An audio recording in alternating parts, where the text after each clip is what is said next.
Assalamualaikum warahmatullahi wabarakatuh. Perkenalkan, nama saya Harsmah dari Program Studi Pendidikan Bahasa Indonesia semester 7. Pertama-tama saya ucapkan banyak terima kasih kepada Ibu Dr. Marlina Bakri, MPD, selaku dosen pengampu mata kuliah Estetika. Pada kesempatan kali ini saya akan membahas beberapa materi tentang estetika sebagai salah satu tugas ujian akhir semester mata kuliah Estetika. Untuk menyelesaikan waktu, izinkan saya untuk membahas materi-materi tersebut. Yang pertama ada estetika musik, di mana kita ketahui bersama bahwa estetika musik adalah suatu cabang ilmu yang membahas tentang aturan-aturan serta prinsip-prinsip keindahan musik, baik ditinjau dari segi intrinsik musik itu sendiri maupun dari segi relasi yang bersifat psikologis terhadap kehidupan manusia.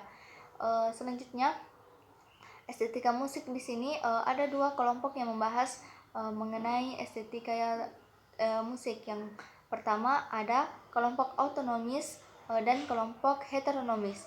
Kelompok autonomis berpendapat bahwa musik adalah suatu dunia suara terorganisir dan berdiri sendiri tanpa mempunyai arti apapun. Bagi mereka, musik bukan merupakan bahasa apapun juga, bukan bahasa dari emosi atau perasaan-perasaan. Sedangkan menurut kelompok heteronomis berpendapat bahwa musik merupakan suatu sarana untuk mengungkapkan perasaan, ide-ide, benda-benda, suasana tertentu. Oleh karena itu, kelompok heteronomis berpendapat bahwa musik dapat merupakan suatu bahasa seperti bahasa lisan. Di dalam estetika musik terdapat 4 aspek yang harus dimiliki. Yang pertama ada tujuan dari musik, kedua unsur intrinsik musik, kemudian yang ketiga hubungan antara musik dengan realitas, dan yang keempat yaitu peranan pendengar musik. Nah, peranan musik dalam kehidupan manusia ada dua. Yang pertama, musik sebagai seni yang sanggup memberikan kenikmatan estetis. Yang kedua, musik sebagai seni yang dapat menimbulkan daya rangsang terhadap fisik-fisik moral pada manusia. Materi selanjutnya yaitu tentang estetika tari. Nah, di sini estetika tari itu tidak berbeda jauh dengan estetika sebagai sebuah seni.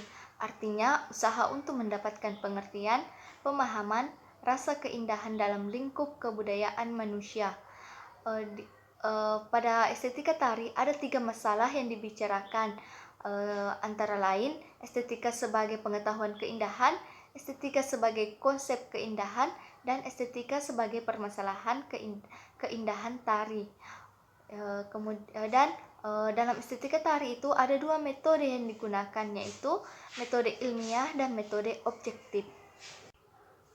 Proses dan perilaku keindahan tari dapat dijelaskan bahwa aktivitas untuk memberikan nafas kehidupan kesenian, khususnya tari, ada 2 bagian, yaitu aktivitas penciptaan dan aktivitas penghayatan.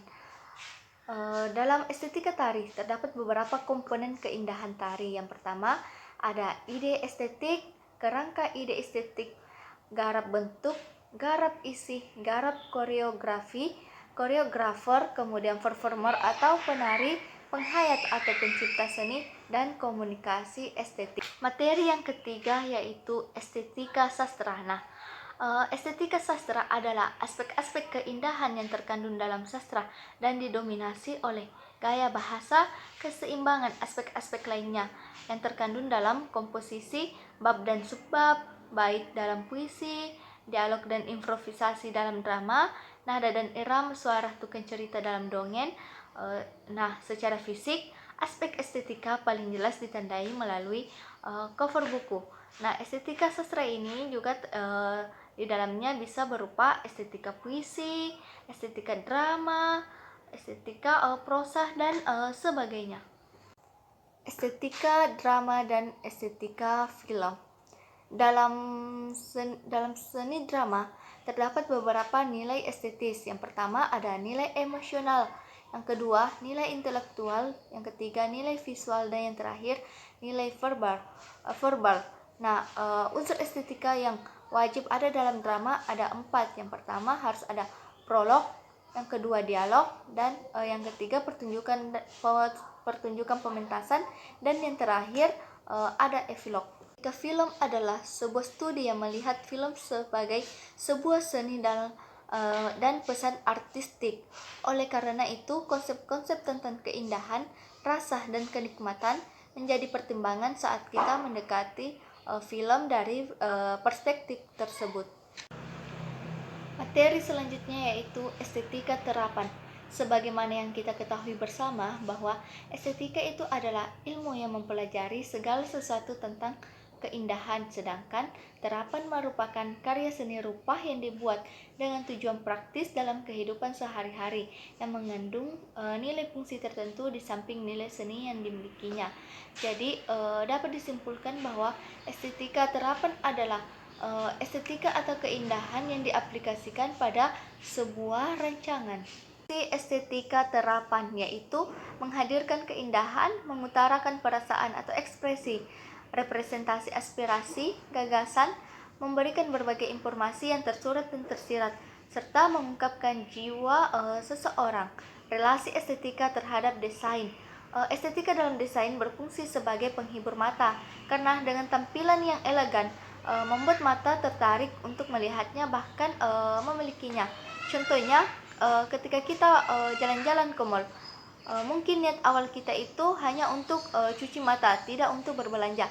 Tetapi pada akhirnya kita berbelanja. Nah, apa yang membuat kita berbelanja? Karena mata kita itu terhibur pada suatu wujud.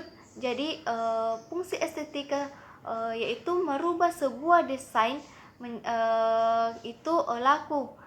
Kita membuat desain itu supaya bernilai ekonomis. Materi selanjutnya yaitu estetika profesi akademik.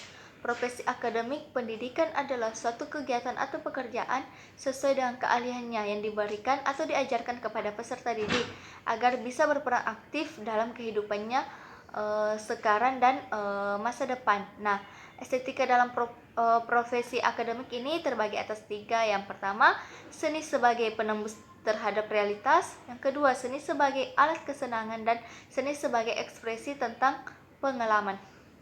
Materi terakhir yaitu estetika fotografi.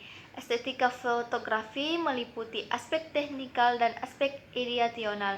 Aspek teknikal meliputi teknik kamera, komposisi, pencahayaan, dan angle, sedangkan aspek ideasional meliputi tema dan konsep. Nah, seni yang paling utama dalam fotografi itu adalah komposisi. Mengapa? Karena dengan komposisi yang baik, maka foto yang dihasilkan itu akan mempunyai makna dan cerita yang disampaikan. Demikianlah materi yang dapat saya sampaikan. Apabila terdapat kekurangan dan kesalahan, saya meminta maaf. Wassalamualaikum warahmatullahi wabarakatuh.